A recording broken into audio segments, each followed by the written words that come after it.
Gente, no vídeo de hoje eu quero mostrar uma defesa prévia que eu elaborei para um cliente contra a imposição da penalidade de suspensão do direito de dirigir. Na defesa de hoje, com base em uma experiência que tivemos, e inclusive eu vi isso em um processo judicial, nós colocamos o seguinte: aqui tem o endereçamento, de acordo com o Código de Processo Civil, artigo 319, basta você escrever isso aqui, ó, ao Departamento Estadual de Trânsito do Estado de São Paulo, Detran SP. Segue o mesmo padrão do processo judicial. Nós sabemos que o Código de Processo Civil de 2015, que entrou em vigor em 2016, diz que a petição será endereçada ao juízo e não ao juiz. Aqui, do mesmo modo, é endereçada ao órgão e não ao julgador. Então, nós colocamos aqui ao Detran do Estado de São Paulo. Aqui tem a referência do que se trata. Trata-se de um processo administrativo. E aqui veja, ó, a pedido da microfilmagem do auto de infração, sob pena de se reivindicar cerceamentos de defesa no presente feito. Estou dizendo o seguinte: olha, lá no capítulo dos pedidos, aqui, vamos descer lá para vocês virem. Aqui estão, tá vendo? Ó? Todos os pedidos, o capítulo dos pedidos aqui, ó. E aqui no caso 1 e 2, dos itens 1 e 2, ó, caso a nulidade não seja o entendimento de vossa senhoria, o que o faz apenas por hipótese, requer a juntada do certificado do equipamento utilizado na fiscalização a fim de aferir a sua correta funcionalidade e validade, conforme estabelece o CONTRAN. Igualmente, requer-se a microfilmagem dos autos de infração, indispensável para o exercício pleno da defesa neste processo. Então, isso aqui já vai remeter o julgador lá para o tópico dos pedidos. Quais foram as principais teses de defesas arguídas neste documento? Vejam, pessoal, esgotamento das defesas.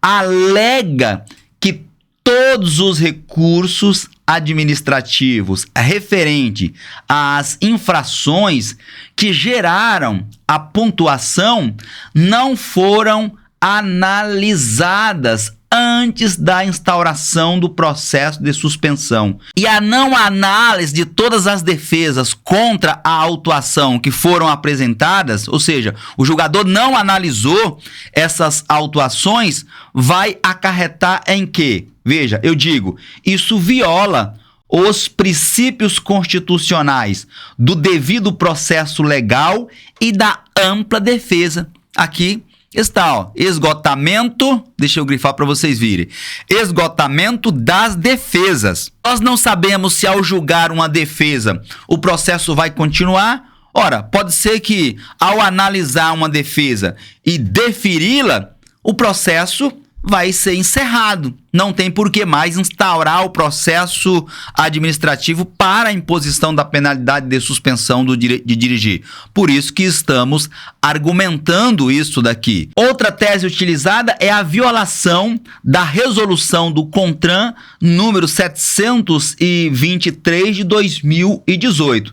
Nesse ponto você tem que alegar o quê? Você tem que argumentar que a contagem de pontos não respeitou as atualizações e caducidades previstas na legislação, resultando em uma base de cálculo indevida para o processo, para a instauração do processo. Igualmente, está aqui em um tópico específico. Na sequência, nós tratamos aqui de princípios constitucionais. Vejam, você vai abrir um tópico e afirmar que o processo administrativo deve obedecer aos princípios da legalidade, moralidade e publicidade, e que a ausência de fundamentação suficiente na decisão configura grave falha administrativa, o que invalida o processo administrativo. Isso está lá nos princípios que regem a administração pública,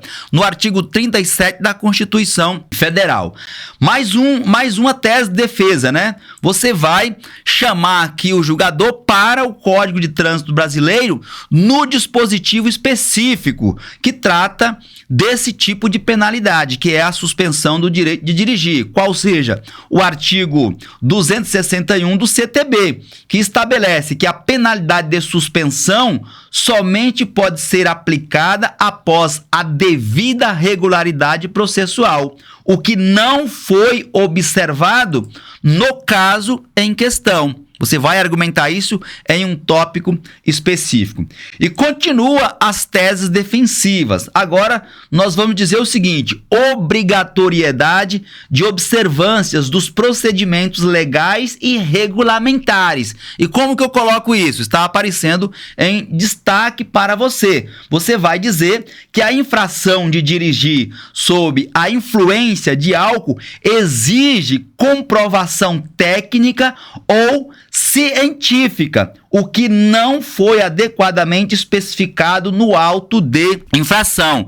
Veja, o artigo 277 do CTB, ele de fato diz que na ausência de um equipamento, o agente da autoridade de trânsito pode fazer essa comprovação. É o que nós chamamos de comprovação técnica. Agora, para fazer essa comprovação, o agente da autoridade de trânsito tem que fazer isso de forma circunstanciada, para que o auto de infração seja julgado pela autoridade de trânsito, conforme manda o artigo 281 do CTB. Caso não tenha esse relato circunstanciado do que aconteceu, o ato administrativo ele é nulo, porque não observou o que determina a legislação. Mais uma tese utilizada nessa defesa foi a falta de fundamentação adequada. E aí, para esse tipo de tese, você vai apontar que o auto de infração carece de registros detalhados e objetivos de alteração, mostrando, né, a alteração da capacidade psicomotora do condutor, comprometendo a validade do ato administrativo. Se não tiver esse relato circunstanciado de que ele, pelo menos, estava aparentando ter ingerido bebida alcoólica, aparentando estar embriagado, o simples fato de recusar a submeter-se ao teste do etilômetro, conhecido popularmente como bafômetro, não pode ser motivo para a autuação. Nós temos decisões judiciais nesse sentido. E aí, atrelado a esse, você vai alegar o princípio da ampla defesa e do contraditório. E nesse ponto você vai argumentar que a ausência de provas concretas e a inobservância dos procedimentos previstos pela legislação e regulamentação ferem os princípios da ampla defesa e do contraditório, conforme está aparecendo grafado aí para vocês. Acabou? Ainda não.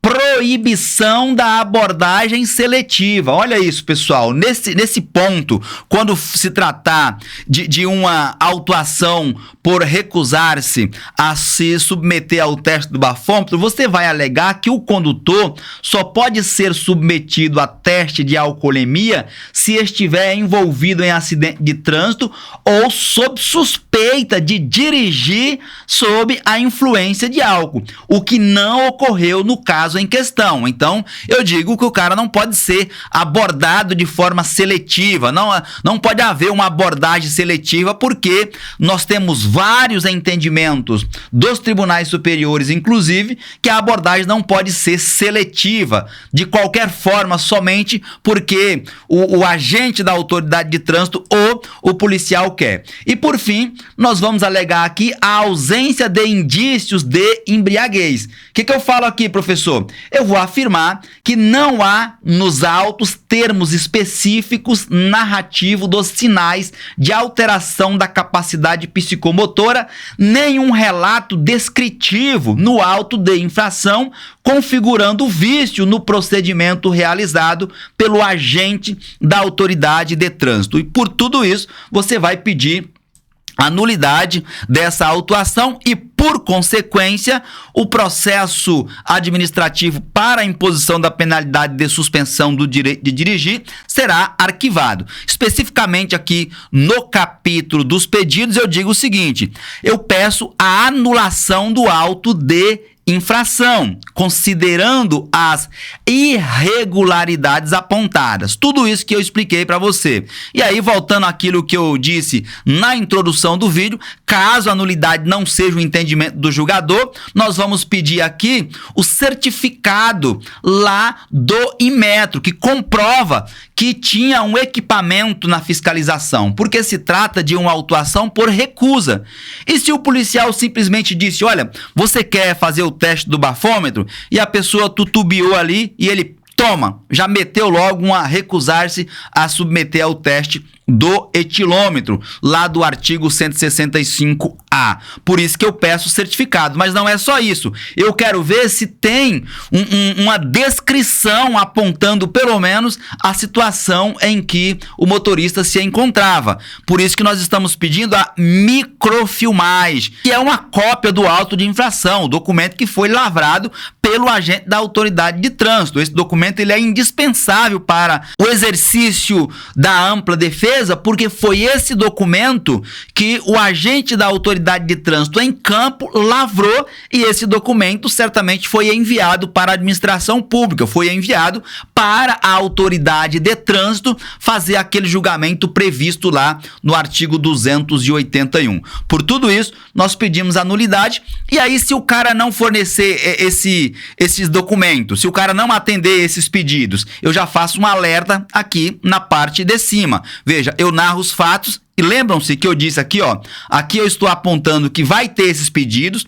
Antes do cara sequer ler a qualificação do motorista, ele já vai ler aqui, ó, que eu estou pedindo isso lá no capítulo dos pedidos. Mas não é só isso. Após a introdução dos fatos, eu digo: assim, fica desde logo requerido, conforme o item 2 e 3, acabei de ler lá embaixo para vocês, a microfilmagem do auto de infração, sob pena de restar configurado o cerceamento de defesa, com a consequente nulidade dos atos processuais subsequentes.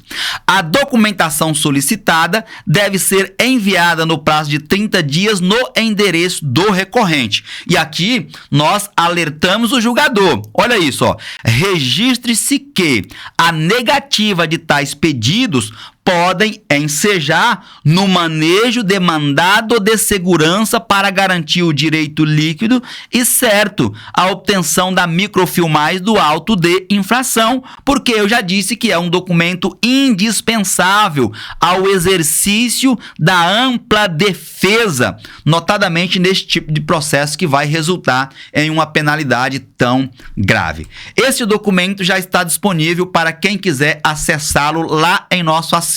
Você vai comprar o nosso e-book e eu vou te mandar de bônus links para que você tenha acesso a esse documento e centenas de outros modelos em formato Word e, portanto, editável. Corre no link que está na descrição do vídeo e compre agora o nosso e-book para você ter acesso a este tipo de documento.